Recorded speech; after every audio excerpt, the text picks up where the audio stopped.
and members of the and leaders of the Communist Party of India are together before you on the stage. I take this opportunity to welcome from the core of my heart the State Secretary of the CPI, Sathi Sudresh Sahab. I also take this opportunity to welcome AITUC State President, Comrade Anand Subbarao Sahab. I take this opportunity to welcome from the core of my heart State Assistant Secretary of the CPI, Comrade B. Amjad Sahab. And the most important one, I take this opportunity to welcome the Secretariat member of the CPI, Comrade Jyoti ji. I also welcome all my colleagues who are present here on the dais. CPI, Communist Party of India, has had a long history of struggle for social justice, struggle for the rights of deprived and poor, struggle for the rights of the labor, struggle for the rights of the disadvantaged, struggle for the rights of the middle class. We find that the Indian National Congress and CPI, despite our ideological differences on many fronts, our goal is common. And that goal is to struggle against inflation, which is BJP Modi-made inflation. Struggle against the 40% commission Sarkara of Bombay government and fight for transparency and accountability. Ensure that a system is put in place where the youth of Karnataka, where the Kannadiga young men and women don't have to buy a police sub-inspector post by paying a bribe of 80 lakh rupees. Where education in university is not sold by the BJP like assistant professors' posts are sold. Where posts of assistant engineer and junior engineers are not sold. Where commitment to the people should be the sole goal of the government of the day, and not brazen loot that is being done by the BJP today. Our common goal is also to ensure justice for SC, ST, OBC and the poor and the labor. Our common goal is also to ensure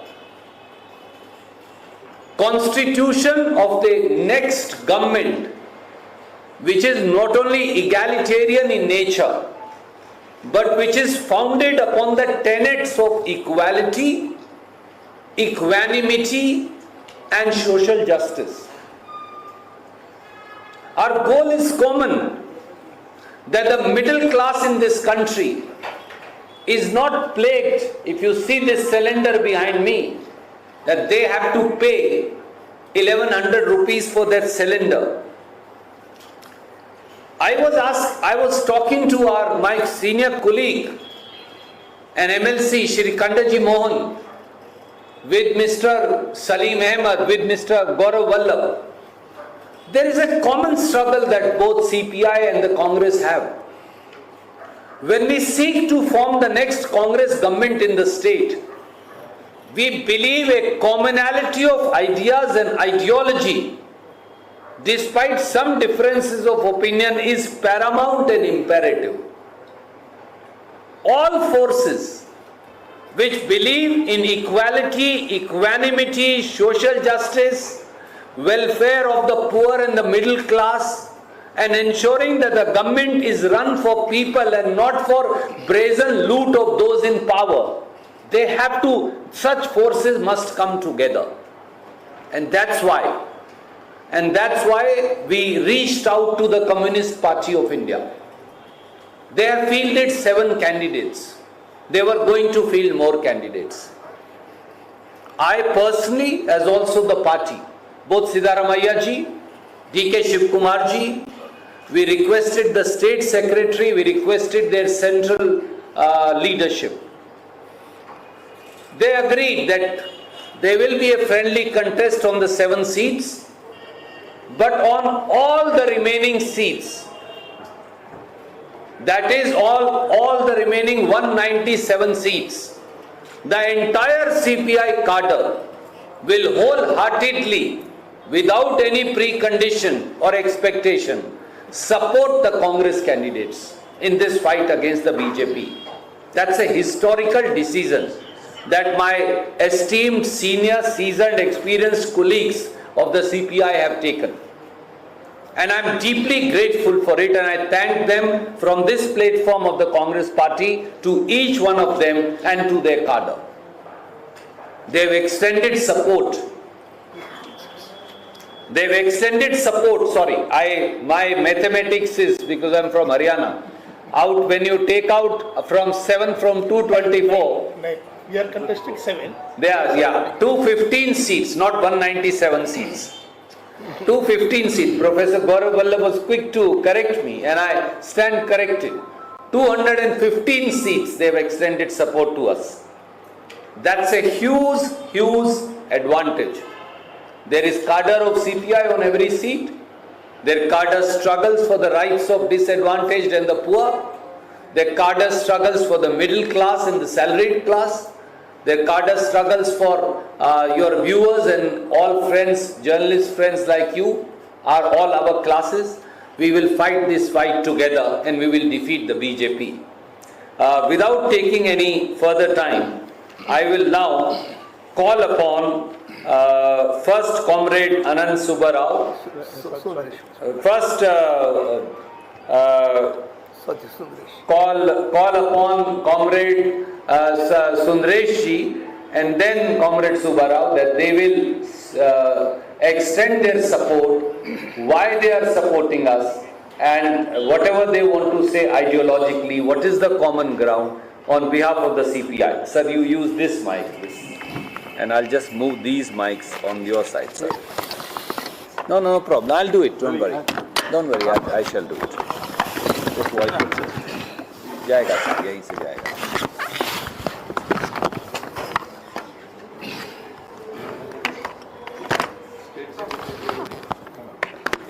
जाएगा sir यहाँ से.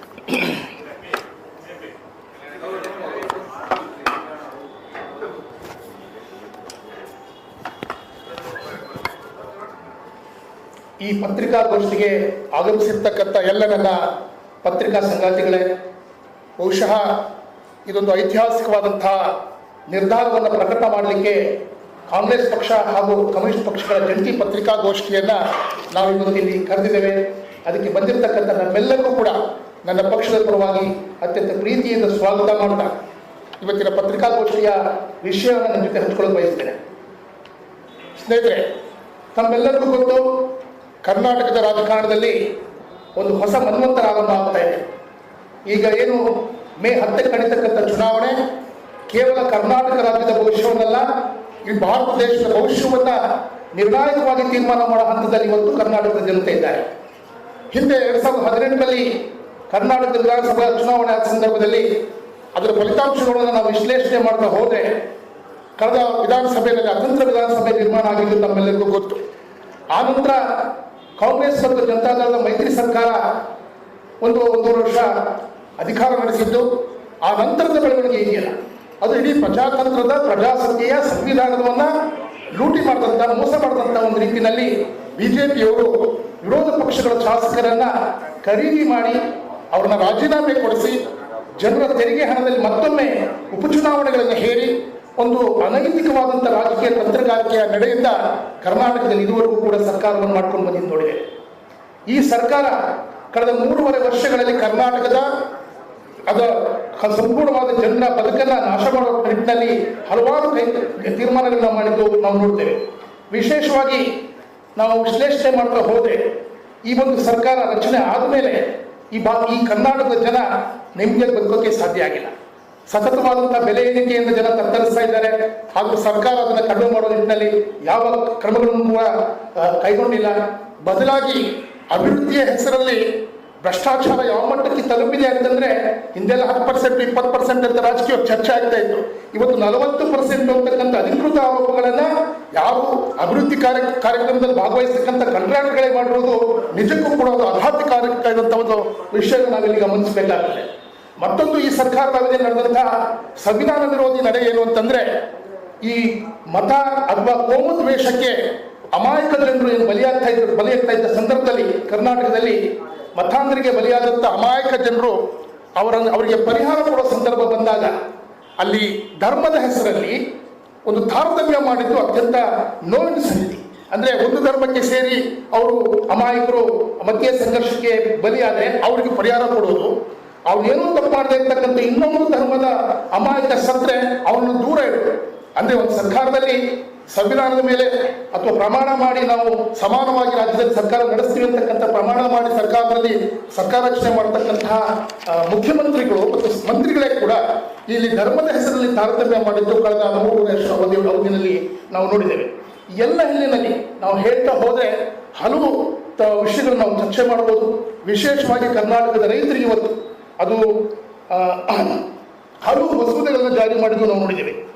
ಆ ಮಸೂದೆಗಳು ವಿಶೇಷವಾಗಿ ನಮಗೆ ಭೂ ಸುಧಾರಣಾ ತಿದ್ದುಪಡಿ ಕಾಯ್ದೆಗೆ ತಿದ್ದುಪಡಿ ತಂದರು. ಭೂ ಸುಧಾರಣಾ ತಿದ್ದುಪಡಿ ಕಾಯ್ದೆ, APMC ತಿದ್ದುಪಡಿ ಕಾಯ್ದೆ, ವಿದ್ಯುತ್ ಖಾಸಗೀಕರಣ ಕಾಯ್ದೆ, ಇಂಥೆಲ್ಲ ಕಾಯ್ದೆಗಳು ಕರ್ನಾಟಕ ರೈತರ ಪಾಲಿಗೆ ಇವತ್ತು ಮರಣಶಾಸನವಾಗಿ ಬದಲಾಗಿದೆ. ಹಾಗೆಯೇ ಗೋಹತ್ಯೆ ನಿಷೇಧ ಕಾಯ್ದೆ ತರೋದ್ರ ಮುಖಾಂತರವಾಗಿ ಅಥವಾ ಮತಾಂತರ ನಿಷೇಧ ಕಾಯ್ದೆ ತರೋದ್ರ ಮುಖಾಂತರವಾಗಿ ಮತ್ತಷ್ಟು ಮತೀಯ ಭಾವನೆಗಳನ್ನು ಬಿತ್ತೋದ್ರಲ್ಲಿ ಈ ಸರ್ಕಾರ ಕಳೆದ 3 ವರ್ಷಗಳು ನಿರಂತರವಾಗಿ ಹೋಗಿರೋದು. ಇವೆಲ್ಲವನ್ನು ನೋಡ್ತಾ ಹೋದ್ರೆ ವಿಶೇಷವಾಗಿ ಅವರು ನಡೆಸಿರ್ತಕ್ಕಂಥ ಎಲ್ಲ ಜನವಿರೋಧಿ ಜೀವ ವಿರೋಧಿ ಕೃತ್ಯಗಳನ್ನ ನಾವು ಇವತ್ತು ನಿಲ್ಲಿಸಬೇಕಾಗಿದೆ. ನಿಲ್ಲಿಸಬೇಕಾಗಿದೆ ಅಂತಂದ್ರೆ ಫ್ಯಾಸಿಸ್ಟ್ ಸರ್ಕಾರಕ್ಕೆ ಹೋಗ್ತಿರ್ತಕ್ಕಂಥ BJPಯನ್ನ ನಾವು ಅಧಿಕಾರದಿಂದ ತಡಿಬೇಕು ಅಂತಂದ್ರೆ ಈ ಚುನಾವಣೆ ನಮಗೆ ಈ ರಾಜ್ಯದ ಮತದಾರರಿಗೆ ಅವಕಾಶ ಮಾಡಿಕೊಟ್ಟಿದೆ. ಆ ನಿಟ್ಟಿನಲ್ಲಿ ಭಾರತ ಕಮ್ಯುನಿಸ್ಟ್ ಪಕ್ಷ ಇವತ್ತು ತೀರ್ಮಾನ ಮಾಡಿದೆ, ಈ ಜನವಿರೋಧಿ ಸರ್ಕಾರವನ್ನ ಸೋಲಿಸೋದು ನಮ್ಮ ಮೊದಲ ಆದ್ಯತೆ. ಜನವಿರೋಧಿ ಸರ್ಕಾರ BJPಯನ್ನು ಸೋಲಿಸುವುದು ನಮ್ಮ ಮೊದಲೇ ಆದ್ಯತೆ ಆಗಿದೆ. ಹಾಗೇನೆ ಕರ್ನಾಟಕದ ಮುಂಬರುವ ವಿಧಾನಸಭಾ ಚುನಾವಣೆಯಲ್ಲಿ ಅತಂತ್ರ ವಿಧಾನಸಭೆಯನ್ನು ತಡಿತಕ್ಕಂಥದ್ದು ಬಹಳ ದೊಡ್ಡ ಒಂದು ಕೆಲಸ ಅಂತ ನಾವಾದರೂ ಕೂಡ ಭಾವಿಸ್ತೇವೆ. ಅತಂತ್ರ ವಿಧಾನಸಭೆ ಮತ್ತೆ ನಿರ್ಮಾಣ ಆದರೆ ಮತ್ತೆ 5 ವರ್ಷದ ಹಿಂದೆ ನಡೆದಂಥ ಎಲ್ಲ ಅನೈತಿಕ ಚಟುವಟಿಕೆಗಳು, ಅನೈತಿಕ ರಾಜಕಾರಣ ಪುನರಾವರ್ತನೆ ಆಗ್ತಕ್ಕಂಥ ಅಪಾಯ ಇರೋದ್ರಿಂದ ಈ 2 ಪ್ರಮುಖವಾದಂಥ ಕಾರಣಕ್ಕೆ BJP ಸೋಲಿಸೋಕೆ ಹಾಗೇನೆ ಅತಂತ್ರ ವಿಧಾನಸಭೆ ತಡೆಯೋದಕ್ಕೆ ಕಮ್ಯುನಿಸ್ಟ್ ಪಕ್ಷ ಇವತ್ತು ತೀರ್ಮಾನ ಮಾಡಿದೆ. ಆ ಹಿನ್ನೆಲೆಯಲ್ಲಿ ನಾವು CPI ಈ ರಾಜ್ಯದ 7 ಕ್ಷೇತ್ರಗಳಲ್ಲಿ ಸ್ವತಂತ್ರವಾಗಿ ಸ್ಪರ್ಧೆ ಮಾಡ್ತಾ ಇದ್ದೇವೆ. ಜೊತೆಗೆ ನಮ್ಮ ಪಕ್ಷದ ಜಾತ್ಯತೀತ ಪ್ರಜಾಪ್ರಭುತ್ವವಾದಿ ಎಡಪಕ್ಷಗಳ ಐಕ್ಯತೆಯನ್ನು ಕಾಪಾಡೋದ್ರ ಮುಖಾಂತರವಾಗಿ ಫ್ಯಾಸಿಸ್ಟ್ ಶಕ್ತಿಯನ್ನ ಸೋಲಿಸಬಹುದು ಅಂತಕ್ಕಂಥ ನಂಬಿಕೆ ಆಧಾರದ ಮೇಲೆ ಕರ್ನಾಟಕದಲ್ಲಿ ನಾವು ರೈತ ಸಂಘದ ಮೇಲುಕೋಟೆಯಲ್ಲಿ ಸ್ಪರ್ಧೆ ಮಾಡ್ತಾ ಇರ್ತಕ್ಕಂಥ ಸರ್ವೋದಯ ಕರ್ನಾಟಕ ಪಕ್ಷದ ಅಭ್ಯರ್ಥಿ ದರ್ಶನ್ ಪುಟ್ಟಣ್ಣ ಅವರಿಗೆ CPI ಬೆಂಬಲವನ್ನು ಘೋಷಣೆ ಮಾಡ್ತಾ ಇದೆ. ಹಾಗೆ CPMನ ಅಭ್ಯರ್ಥಿ ಬಾಗೇಪಲ್ಲಿಯಲ್ಲಿ ಸ್ಪರ್ಧೆ ಮಾಡಿದ್ದಾರೆ ಡಾಕ್ಟರ್ ಅನಿಲ್ ಕುಮಾರ್, ಅವರಿಗೆ CPI ತನ್ನ ಬೆಂಬಲವನ್ನು ಘೋಷಣೆ ಮಾಡ್ತಾ ಇದೆ. ಈ 9 ಕ್ಷೇತ್ರಗಳನ್ನು ಹೊರತುಪಡಿಸಿ ಕರ್ನಾಟಕ ರಾಜ್ಯದಲ್ಲಿರ್ತಕ್ಕಂತಹ 224ರಲ್ಲಿ 215 ಕ್ಷೇತ್ರಗಳಲ್ಲಿ ನೇರವಾಗಿ ನಾವು BJP ಸೋಲಿಸೋದಕ್ಕಾಗಿ ಅತಂತ್ರ ವಿಧಾನಸಭೆಯನ್ನು ತಡೆಯೋದಕ್ಕೋಸ್ಕರವಾಗಿ ಕಾಂಗ್ರೆಸ್ ಪಕ್ಷದ ಅಭ್ಯರ್ಥಿಗಳನ್ನ CPI ಈ ಚುನಾವಣೆಯಲ್ಲಿ ಬೆಂಬಲಿಸ್ತಾ ಇದೆ. I'll just transfer here. This mic you give here. These I'll shift, don't worry.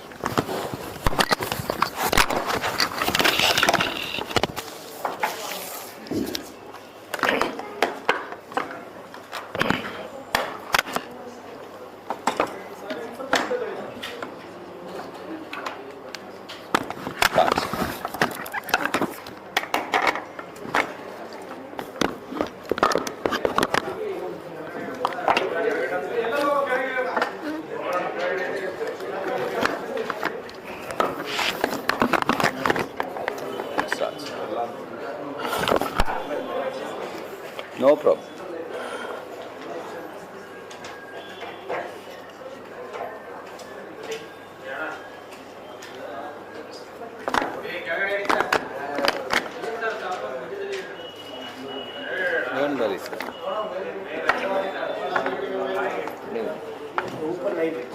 नहीं रखेंगे सर, नहीं रखेंगे, आप चिंता मत करिए।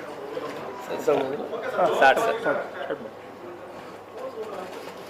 ಇಂಡಿಯನ್ ನ್ಯಾಷನಲ್ ಕಾಂಗ್ರೆಸ್ನ ಹಿರಿಯ ನಾಯಕರಾದಂಥ ಸುರ್ಜೇವಾಲ ಅವರೇ, ವೇದಿಕೆ ಮೇಲಿರುವಂಥ CPM, CPI ಹಾಗೂ ಕಾಂಗ್ರೆಸ್ ಮುಖಂಡರೇ ಮತ್ತು ಮಾಧ್ಯಮ ಮಿತ್ರರು, ಆಗಲೇ ಸುರ್ಜೇವಾಲ ಅವರು ಎಕ್ಸ್ಪ್ಲೈನ್ ಮಾಡಿದ್ದಾರೆ. ಹಾಗೂ ನಮ್ಮ ಪಾರ್ಟಿ ಸೆಕ್ರೆಟರಿ ಸಾತಿ ಸುಂದರೇಶ್ ಅವರು ಕೂಡ ನಮ್ಮ ನಿಲುವೇನು ಚುನಾವಣೆ ಬಗ್ಗೆ ಅಂತ ಹೇಳಿದ್ದಾರೆ. ನಾವಾದರೂ ಅಂದ್ಕೊಂಡಿರೋದು ಕಮ್ಯುನಿಸ್ಟ್ ಪಾರ್ಟಿಯಲ್ಲಿ ಏನು ಕರ್ನಾಟಕ ರಾಜ್ಯದಲ್ಲಿ ಇವತ್ತು ವಿಧಾನಸಭಾ ಚುನಾವಣೆ ಆಗ್ತಿದೆ, ಬಹುಶಃ ಇದು 24ರ ಪಾರ್ಲಿಮೆಂಟರಿ ಚುನಾವಣೆಗೆ ಒಂದು ರಿಹರ್ಸಲ್ ಅಂತ ನಾವು ಅಂದ್ಕೊಂಡಿದ್ದೀವಿ. ಅದು ನಮ್ಮ ಪ್ರಧಾನಮಂತ್ರಿಯವರು ಮತ್ತು ಹೋಮ್ ಮಿನಿಸ್ಟ್ರು ಕಳೆದ ಹಲವಾರು ತಿಂಗಳಿಂದ ಕರ್ನಾಟಕದ ಮೇಲೆ ದಾಳಿ ಮಾಡ್ತಿದ್ದಾರೆ. ಅಂದರೆ ಒಂದು ಫಿಸಿಕಲ್ ಆಗಿ ಕ್ಯಾಪ್ಚರ್ ಮಾಡೋಕ್ಕೆ ಬರ್ತಿದ್ದಾರೆ ಅಂತ ಅನಿಸುತ್ತೆ. ಇದು ನೋಡಿದರೆ ಇದು ಒಂದು ಸ್ಟೇಟ್ ಎಲೆಕ್ಷನ್ ಆದರೂ ಒಂದು ಆಲ್ ಇಂಡಿಯಾ ಕ್ಯಾರೆಕ್ಟರ್ ಇದಕ್ಕೆ ಬಂದಿದೆ. ಮತ್ತು ನಮ್ಮ ಆಬ್ಜೆಕ್ಟಿವ್ ಅವರು ಆಗಲೇ ಹೇಳಿದ್ದಾರೆ, ಒಂದು ಯಾವುದೇ ಕಾರಣದಲ್ಲೂ ಕೂಡ BJP ಸರ್ಕಾರಕ್ಕೆ ಕರ್ನಾಟಕ ರಾಜ್ಯ ಜನ ಅವಕಾಶ ಕೊಡಬಾರ್ದು. ಆದರೆ ನಮ್ಮ ಲಿಮಿಟೆಡ್ ಏಮ್ ಅಂದರೆ ಸೆಕ್ಯುಲರ್ ವೋಟ್ಸ್ ಕನ್ಸಾಲಿಡೇಟ್ ಆಗಬೇಕು ಅಂತ. ನಿಜ ಎಷ್ಟು ಮಟ್ಟಿಗೆ ಆಗಬೇಕು ಅದಾಗಿಲ್ಲ, ಆದರೆ ಒಂದು ಪ್ರಯತ್ನವನ್ನು ನಾವು CPಯಿಂದ ಪ್ರಯತ್ನ ಮಾಡಿದ್ದೀವಿ. ಬಹುಶಃ ಇವತ್ತು ಅದರ ಫಲವೇ ಇವತ್ತು ಈ ಒಂದು ಜಾಯಿಂಟ್ ಆಗಿ ನಾವು ಅಡ್ರೆಸ್ ಮಾಡ್ತಾ ಇದ್ದೀವಿ. ಅದರಿಂದ ಮುಖ್ಯವಾಗಿ ಈ BJPನ ಅಧಿಕಾರದಿಂದ ಪ್ರಿವೆಂಟ್ ಮಾಡಬೇಕು ಒಂದು. ಮತ್ತು ನಾವೇನು ನೋಡ್ತೀವಿ, 2014ರಿಂದ ಮೋದಿಯವ್ರ ಸರ್ಕಾರ ಬಂದ ಮೇಲೆ ಈ ದೇಶದಲ್ಲಿ ಧರ್ಮದ ಆಧಾರದ ಮೇಲೆ ಬಹಳ ವ್ಯವಸ್ಥಿತವಾಗಿ ಜಗಳಗಳು ತೆಗಿತಾರೆ. ಒಂದು ಕೋಮು ಸಂಹಾರತೆಗೆ ಕೊಳ್ಳಿಯನ್ನು ಹಾಕುವಂಥ ಒಂದು ಕೆಲಸಗಳು ನಡೀತಾವೆ. ಯಾರೂ ನೆಮ್ಮದಿಯಾಗಿ ಕೆಲಸ ಮಾಡೋಕ್ಕಾಗಲ್ಲ. ನಮ್ಗನ್ಸುತ್ತೆ ಇದೇ ಪರಿಸ್ಥಿತಿ ಮುಂದುವರೆದರೆ ಬಹುಶಃ ಯಾರು ಬಂಡವಾಳ ಹುಡುಕ ಬರೋದಿಲ್ಲ. ಇಂಡಸ್ಟ್ರಿಗಳೇನಾಗ್ಬೋದು, ಎಂಪ್ಲಾಯ್ಮೆಂಟ್ ಸಿಚುವೇಶನ್ ಏನಾಗ್ಬೋದು. ಆದ್ದರಿಂದ ಈ ಕೋಮು ದ್ವೇಷ ಏನು ಹಬ್ಬಿಕೊಂಡಿದೆ ಅದನ್ನು ನಿಲ್ಲಬೇಕು. ಇನ್ಫ್ಯಾಕ್ಟ್ ಸುಪ್ರೀಂ ಕೋರ್ಟ್ ಕೂಡ ಅಬ್ಸರ್ವ್ ಮಾಡಿದೆ, ಈ ಕೋಮು ದ್ವೇಷದ ಭಾಷಣಗಳನ್ನು ನಿಲ್ಲಿಸಬೇಕು ಅಂತ ಹೇಳಿದೆ. ಆದರೆ ಎಷ್ಟು ಹೇಳಿದ್ರು ಅದು ನಿಲ್ಲಿಸೋಕ್ಕಾಗ್ತಿಲ್ಲ ಅವ್ರಿಗೆ. ಯಾಕೆಂದರೆ ಇವತ್ತು BJP ಮತ್ತು ಸಂಘ ಪರಿವಾರದ ಬಂಡವಾಳ ಏನಪ್ಪ ಅಂತ ಹೇಳಿದರೆ ಈ ಕೋಮು ಸೌಹಾರ್ದತೆ ಕೆಡುವುದು, ಹಿಂದೂ ವೋಟ್ಸ್ ಕನ್ಸಾಲಿಡೇಟ್ ಮಾಡಬೇಕು ಅನ್ನೋ ಸ್ಟ್ರಾಟಜಿ ಇರೋದ್ರಿಂದ ಅವ್ರದ್ದು ಆಗ್ತಿಲ್ಲ. ಅದರಿಂದ ನಾವು ಈ BJPನ ಏನೇ ಆದರೂ ಪ್ರಿವೆಂಟ್ ಮಾಡಬೇಕು, ಕರ್ನಾಟಕದಲ್ಲಿ ಅಧಿಕಾರಕ್ಕೆ ಬರಬಾರದು ಅನ್ನೋದು ಒಂದು. ಇನ್ನು ಈ ದೇಶದ ಸಂವಿಧಾನವನ್ನು ಉಳಿಸಬೇಕು, ಫ್ರೀಡಮ್ ಆಫ್ ಸ್ಪೀಚ್ ಇತ್ಯಾದಿಗಳು ನಮ್ಗೆ ಏನು ಹೇಳ್ತಿದೆಯೋ ಅದು ಇವತ್ತು ಬಹಳ ದೊಡ್ಡ ಅಪಾಯದಲ್ಲಿದೆ. ಇನ್ಫ್ಯಾಕ್ಟ್ ಅವ್ರು ಹೇಳ್ತಾರೆ UP ಮಾದರಿ ಮಾಡಬೇಕು ಅಂತ. ಏನು UP ಮಾದರಿ? ಬಹುಶಃ ಈ ದೇಶದಲ್ಲಿ ಎಲ್ಲಿಯೂ ಕೂಡ ಯೋಗಿ ಸರ್ಕಾರ ಬಂದ ಮೇಲೆ ಆಗಿರೋಷ್ಟು ಎನ್ಕೌಂಟರ್ಗಳು ಯಾವ ರಾಜ್ಯದಲ್ಲೂ ಆಗಿಲ್ಲ. ಈ UP ಮಾಡಲೇಬೇಕಾ? ಬುಲ್ಡೋಸರ್ ತೊಗೊಂಡೋಗಿ ಹಾಕೋದು, ಮುಂದೆ ಅವರೇ ಮಾಡಲಿ ಅಂತ ಈ ದೇಶಕ್ಕೆ ಪ್ರಧಾನಿ, ಇದು ಕೂಡ ಆಗಲೇ ಸರ್ಕ್ಯುಲೇಟ್ ಆಗ್ತಿದೆ. ಆದ್ದರಿಂದ ಯಾವುದೇ ಕಾರಣದಲ್ಲ UP ಮಾಡಲು ಕರ್ನಾಟಕಕ್ಕೆ ಬರಬಾರ್ದು ಅಂತ ಹೇಳಿದರೆ BJP ಸಂಪೂರ್ಣವಾಗಿ ಇಲ್ಲಿ ಸೊಲ್ಲಬೇಕು ಅನ್ನೋ ಒಂದು. ಇನ್ನು ಸಂವಿಧಾನ ಉಳಿಸ್ಬೇಕು ನಾವು. ಇನ್ನು ಮೋದಿಯವ್ರ ಸರ್ಕಾರ ಬಂದ ಮೇಲೆ ಜನಸಾಮಾನ್ಯ ಸಮಸ್ಯೆಗಳ ಬಗ್ಗೆ ಅವ್ರು ಗಮನ ಕೊಡ್ತಾ ಇಲ್ಲ. ಇವತ್ತು ಬೆಲೆ ಏರಿಕೆ ಏನು ಏರ್ತಾ ಇದೆ, ರಾಕೆಟ್ ಅವರು ಮೇಲೆ ಹೋಗಿದ್ದು ಕೆಳಗಡೆ ಬರ್ತದೆ. ಈ ಬೆಲೆ ಏರಿಕೆ ಇಳಿಯೋ ಪ್ರಶ್ನೆನೇ ಬರೋದಿಲ್ಲ. ಜನಸಾಮಾನ್ಯರ ಬದುಕು ಭಾಳ ಕಷ್ಟಕ್ಕೆ ಇವತ್ತು ಬಂದಿದೆ. ಪ್ರೈವೇಟೈಸೇಷನ್ ಮಾಡ್ತೀವಿ, ಎಲ್ಲವನ್ನೂ ಮಾರ್ತಾ ಇದ್ದಾರೆ. ಹಿಂದೆ ಏನು 70 ವರ್ಷಗಳಿಂದ ನಾವು ಹೋರಾಟಗಳು ಮಾಡಿ ಪಬ್ಲಿಕ್ ಸೆಕ್ಟ್ರು ಮತ್ತು ನಮ್ಮ ಎಕಾನಮಿನ ಸ್ಟ್ರಾಂಗ್ ಮಾಡಿದ್ವು. ಇವತ್ತು ಅದನ್ನೆಲ್ಲ ಸಂಪೂರ್ಣವಾಗಿ ಮಾರ್ತಾ ಇದ್ದಾರೆ ಖಾಸಗಿಯವರಿಗೆ.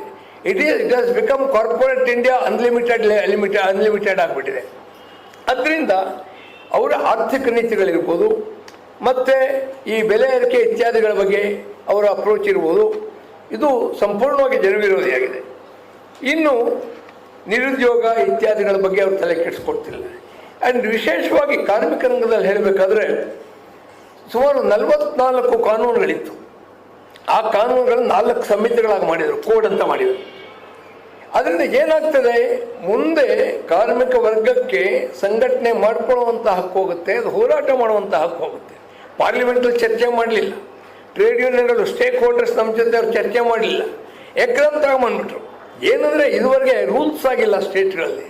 ರೂಲ್ಸ್ ಆದರೆ ಅದೆಲ್ಲ ಜಾರಿಗೆ ಬರೋದು ಟೋಟಲಾಗಿ ನಾವು ಗುಲಾಮರಾಗೋದು. ಕಾರ್ಮಿಕ ವರ್ಗ ನಮ್ಮ ಕೈಗೆ ಕಾಲಿಗೆ ಎಲ್ಲ ಚೈನ್ ಹಾಕಿ ಮಾಲೀಕರ ಸೇವೆಗಾರರು ಬಿಟ್ಬಿಟ್ಟಿದ್ದಾರೆ. ಇನ್ಫ್ಯಾಕ್ಟ್ ಇತ್ತೀಚೆಗೆ 12 ಗಂಟೆ ವರ್ಕ್ಗೊಂದು ಕಾನೂನು ತಗೊಂಬಂದು ಪಾರ್ಷಲ್ ಆಗಿ ಸ್ಟೇಕ್ ಕೂಡ ಆಯ್ತು ಅದ್ರ ಬಗ್ಗೆ. ಆದ್ದರಿಂದ ಇವತ್ತು ಕಾರ್ಮಿಕ ವರ್ಗದ ಹಕ್ಕುಗಳನ್ನ ಸಂಪೂರ್ಣವಾಗಿ ನಿರ್ನಾಮ ಮಾಡಲಿಕ್ಕೆ ಇವರು ಹೊರಟಿದ್ದಾರೆ. ಅದರಿಂದ ಒಂದು ಪ್ರಜಾಪ್ರಭುತ್ವಕ್ಕೆ ಅಪಾಯದ ಪರಿಸ್ಥಿತಿಯಿದೆ. ಮತ್ತು ಒಂದು ನಾವೇನು ನೋಡ್ತೀವಿ, ಬಿ ಜೆ ಪಿ ಸರ್ಕಾರ ಯಾರ್ಯಾರು ವಿರೋಧ ಪಕ್ಷದವರು ಇದ್ದಾರೋ ಎಲ್ಲೆಲ್ಲಿ ಸಾಧ್ಯ ಆಗುತ್ತೋ ಅವ್ರನ್ನೆಲ್ಲ ಇಡಿ ಯೂಸ್ ಮಾಡ್ತಾರೆ, IT ಯೂಸ್ ಮಾಡ್ತಾರೆ, CBI ಯೂಸ್ ಮಾಡ್ತಾರೆ. ಮೊನ್ನೆ ಪೂರ್ ಮಲ್ಲಿಕ್ ಅವ್ರು ಏನೋ ಒಂದು ಸತ್ಯ ಹೇಳಿದರು, ತಗೊಂಡು ಅವ್ರಿಗಾಗಲೇ CBI ಬೆನ್ನತ್ತಿದೆ ಅವರಿಗೆ. ಅದರಿಂದ ಎಲ್ಲ ರೀತಿಯೂ ಅಧಿಕಾರ ದುರುಪಯೋಗ ಪಡಿಸ್ಕೊಂಡು ತನ್ನ ಫ್ಯಾಸಿಸ್ಟ್ ಟೆರರ್ನ ಈ ದೇಶದಲ್ಲಿ ಹಬ್ಲಿಕ್ಕೆ ಹೋಗ್ತಾ ಇದೆ. ಮುಂದೆ ಯಾವುದೇ ಡೆಮೊಕ್ರೆಟಿಕ್ ಇನ್ಸ್ಟಿಟ್ಯೂಷನ್ ಕೂಡ ಇರೋದಿಲ್ಲ ಇಲ್ಲಿ. ಆದ್ದರಿಂದ ಇವತ್ತು CPI ಇದನ್ನು ಮನಗಂಡು ಇವತ್ತು ಈ ರಾಜ್ಯದಲ್ಲಿ ಹೆಚ್ಚಿನ ಕಡೆ ಕಾಂಗ್ರೆಸ್ ನಾವು ಸಪೋರ್ಟ್ ಮಾಡ್ತಿದ್ವಿ. ಇದು ಅನ್ಕಂಡೀಷನಲ್, ಇಲ್ಲಿ ಯಾವುದು ಡೀಲ್ ಇಲ್ಲ, 40% 50% ಡೀಲ್ ಇಲ್ಲ. It is purely based on political consideration. Right from comrade Dange spirit CPI right reaction danger ಹೇಳ್ಕೊಂಡು ಬರ್ತೀವಿ. ಅದು ಹೊಸದಾಗಿ ನಾವು ಇವತ್ತು ಇನ್ವೆಂಟ್ ಮಾಡಿದ್ದಲ್ಲ. ಆದ್ದರಿಂದ ಅದೇನು ಕಾಮ್ರೇಡ್ ಡಾಂಗೆ ಅವ್ರು ಹೇಳಿದ್ರು, ಇವತ್ತು ಅದನ್ನು ನಾವು ನೋಡ್ತಾ ಇದ್ದೀವಿ. ಬಹಳ ನೇಕೆಡಾಗಿ ಅದು ಡ್ಯಾನ್ಸ್ ಮಾಡ್ತಿದೆ ಫ್ಯಾಸಿಸಮ್ ಇವತ್ತು. ಅದು ಈ ಭಯವನ್ನು ನಾವು ಇಟ್ಕೊಂಡು, ಪ್ರಪಂಚದ ಇತಿಹಾಸವನ್ನು ನಾವು ಗಮನದಲ್ಲಿ ಇಟ್ಕೊಂಡು, ಯಾರು ಇವತ್ತು ಹಿಟ್ಲರ್ ಆರಾಧಕರು, ಮುಸೋಲಿನಿ ಆರಾಧಕರು, ಅವ್ರ ಕೈಗೆ ಈ ರಾಜ್ಯದಲ್ಲಿ ಪವರ್ ಕೊಡಬಾರ್ದು. ಅದರ ಮೂಲಕ ಇಡೀ ಭಾರತ ದೇಶದಲ್ಲಿ BJP ಗೌರ್ಮೆಂಟ್ ಕಿತ್ತೊಗೆಯೋದಕ್ಕೆ ನಾವು ಜನ ಹೋರಾಟ ಮಾಡಬೇಕು ಅನ್ನುವಂಥ ಒಂದು ಉದ್ದೇಶ ಇಟ್ಕೊಂಡು ಇವತ್ತು ನಾವು ಹಲವಾರು ಸೀಟ್ಗಳನ್ನಾಗಲಿ ನಮ್ಮ ಸೆಕ್ರೆಟರಿ ಹೇಳಿದರು, ಕಾಂಗ್ರೆಸ್ ಸಪೋರ್ಟ್ ಮಾಡ್ತಿದ್ವಿ. 7 ಸೀಟ್ಗಳಲ್ಲಿ ನಾವು ನಿಂತಿದ್ದೀವಿ. ಆದ್ದರಿಂದ ಅಲ್ಲಿ ಇನ್ನೂ 2 ಸೀಟು, ಒಂದು ಕಡೆ CPM ಮತ್ತು ಒಂದು ಕಡೆ ದರ್ಶನ್ ಕೊಟ್ಟೆನವರು ನಾವು ಸಪೋರ್ಟ್ ಮಾಡ್ತಿದ್ವಿ. ಹೀಗೆ ಒಟ್ಟಾರೆ ಒಂದು ಲಾಂಗ್ ಟರ್ಮ್ ಪೊಲಿಟಿಕಲ್ ಆಬ್ಜೆಕ್ಟಿವ್ ಇಟ್ಕೊಂಡು ಇವತ್ತು ನಾವು ಈ ಜಾಯಿಂಟ್ ಪ್ರೆಸ್ ಕಾನ್ಫರೆನ್ಸ್ ಮಾಡ್ತಾ ಇದ್ದೀವಿ. ಮತ್ತು ಈ ಮೆಸೇಜ್ ಜನಗಳು ತಲುಪಬೇಕು ನಿಮ್ಮ ಮೂಲಕ ಅಂತ ನಾವು ಪ್ರಾರ್ಥಿಸ್ತೀವಿ. ಧನ್ಯವಾದ. Thank you, friends. Any questions first on this issue, then on any other issue? Sir, I have one issue to ask. Was a statement by Mr. Chief Minister Basuraj Bommai says that one statement of Mr. Siddaramaiah, whether it was right or wrong, it was quoted that he is disrespecting Lingayat community. How do you react to it? My dear friend, Shri Siddaramaiah ji very clearly and precisely said, and I quote him, that he has immense respect for the work done by some of the most prominent and leading chief ministers of the state who come from Lingayat community, Shri Virender Patil ji, J.H. Patel Sahab, Nijlingappa Sahab, and many others. But it is also a sad fact that Mr. Basuraj Bommai is now described by Mr. Nehru Olekar, the own BJP MLA, as a 40% commission agent. We are not saying so. If Siddaramaiah ji repeats what Nehru Olekar has said, that Mr. Basuraj Bommai is a 40% commission agent, what is wrong in it?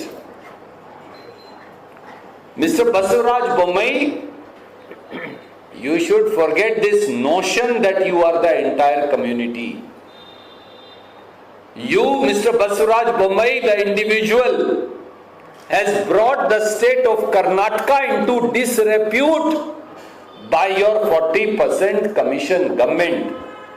We wish you could understand or learn 1% from Nijlingappa Sahab, from Virender Patil Sahab, from J.H. Patel Sahab, and from many other leading chief ministers of this state who have brought not only Lingayat community but the entire state proud, even SC, ST, OBC proud.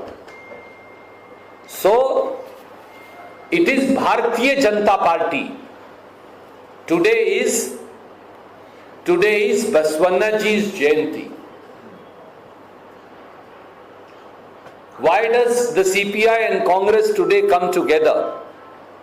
The ideology of the Congress party, the ideals of the Congress party and the ideals of Lord Baswanna are one. Lord Baswanna's ideas and ideals were founded upon a policy of complete non-discrimination, castelessness, Discrimination less, no discrimination, no inequality. Baswanaji stood for equality amongst humans. Constitution of an egalitarian society that our constitution speaks about. That's who Baswanaji was and is and will always remain. His teachings are the foundations of Indian democracy, if I may say. That's what Lord Baswanaji. The Indian democracy, the parliamentary democracy that you see, Baswanaji conceived it 900 years ago. Congress movement, freedom movement, has moorings and commonality between the Vachanas of Baswanaji and the ideas and ideals of Mahatma Gandhi and the great Indian National Congress. People like Shri Basuraj Bommai have brought the state of Karnataka into disrepute by the 40% commission Sarkara that they run. They are the ones who are throwing out, putting in the dustbin of history, humiliating their own leaders like Mr. Yadurappa, not us. We may have differences of opinion, we have expressed that multiple times, we have not retired him. We have not removed him and made him a member under Shobha Karandje. If I may be not pronouncing the name appropriately. We are not the one who threw out Mr. Jagdish Shettar after humiliating him, a Lingayat chief minister. We are not the ones who threw out Mr. Sabdi, the deputy chief minister who happens to be from Lingayat community. We are not the ones who've thrown out dozens and dozens of SC, ST, OBC, Lingayat, Vokaliga leaders from the BJP. एक हिंदी की कहावत है, खिसियानी बिल्ली खंबा नोचे. उसका अंग्रेजी translation मुझे नहीं आता, शायद प्रोफेसर साहब बाद में बता सकें. This is what Mr. Basuraj Bommai is doing. They are the ones who humiliated SC and defrauded. I am again using a separate word. BJP and Bommai ji defrauded not only SC, ST, OBC, but also Lingayat community and Vokaliga community in the name of reservation. On one side they snatched away minority reservation, on the other side they went to the Supreme Court and got the reservation for Lingayats and Vokaligas state. I ask you, Mr. Bommai, today, why did you make a statement in the Supreme Court saying Lingayat reservation, saying Vokaliga reservation, saying increased reservation for SC, STs? Today on Lord Baswana's Jayanti, you have to answer this question to the Lingayat community, to SC, ST communities. You are snatching away their rights. You are disrespecting the community. You are disrespecting the poor of the state. And you ask us question, how dare you?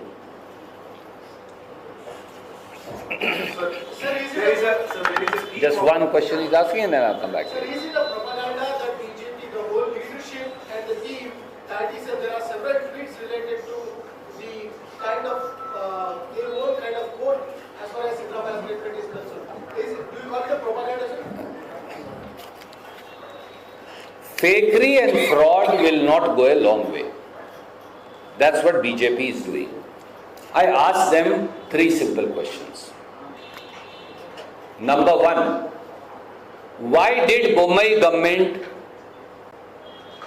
make a statement in the Supreme Court and get Lingayat reservation stayed? Simple question, please answer. Is it correct or is it not correct? Everything else will come later. Have you, Mr. Bommai, through Solicitor General of India, Mr. Tushar Mehta, twice made a statement before Supreme Court staying the government order on Lingayat reservation, Vokaliga reservation, SC/ST reservation. Why? Is it not an insult to the entire Lingayat, Vokaliga, SC/ST communities? Number two, why did you, Mr. Bommai, as also Mr. B.L. Santosh, throw out, insulted, rejected a seasoned and senior leader of Lingayat community like Mr. Jagdish Shettar? Question number three, why did you, Mr. B.L. Santosh, as also Mr. Bommai, throw out a senior Lingayat leader and former Deputy Chief Minister, Mr. Saudi from the BJP? Why have you, Mr. Bommai, and the BJP repeatedly insulted Lingayat community? Please answer these questions, and then you have a right to ask another question. Thank you. Sir, Congress leader D. Srinivas is the right to be arrested. In this regard, police chief from what he has already. My friend, the turncoat Chief Minister of Assam, who is trying to outbid Mr. Amit Shah to his post, has become now infamous for these antiques to stay in news. I won't name him, for nobody knows him. He also tried to come to Karnataka to do some public meetings, or a fraud of public meetings. We reject this propaganda completely. Every day, sometimes he wants to arrest Mr. Pawan Kheda, sometimes he wants to arrest Mr. B. Srinivas, sometimes he wants to arrest somebody else. Perhaps it is to save the ignominy that Mr. Modi once was trying to arrest him for Shraddha scam, as also the Louis Berger scam. That's why he defected to the BJP. Now he is trying to save this ignominy. Reject him. Don't pay any attention to him. Yes. So, but the team is here in Bangalore, sir, to arrest him. What do you like to say on that? I think I've already answered the question. Even if you dismiss that, sir, what he's saying, but the team is already on his way. That's why I said he's trying to outbid Mr. Amit Shah. Mr. Amit Shah should be worried about him. No. Sir, Amrit Pal has been arrested in Punjab. Today, he surrendered. What do you have to say on that, sir? Some are saying it's a scripted one. While Shri Jairam Ramesh and the All India Congress Committee will give you a detailed reply there too, since I happen to come from the region, I only leave 5 or 6 questions to you that should be asked. Who helped the anti-India propagandist and supporter of terrorists Amrit Pal escape in the first instance? Question number 2. Where was Amrit Pal hidden in all these days? Who gave him shelter? Where did he stay? Are all those forces not anti-India forces? Number 3. Who are the accomplices of Amrit Pal? Why is the NIA, the CBI, the IB and the Punjab police not disclosing it? Number 4. Which powers, foreign powers in Pakistan as also elsewhere are supporting him? Why is Government of India not coming forward to make a statement and place those facts in public domain? They are not hidden. Number 5. Who are the co-conspirators of Amrit Pal operating from inside India as also from outside India? And what action will Government of India and Government of Punjab take against them? And number 6. Does Amrit Pal have a connection with somebody in the central government or in the state government? I leave these 6 questions for you to ask and for Modi government and Mr. Amit Shah to answer. Thank you.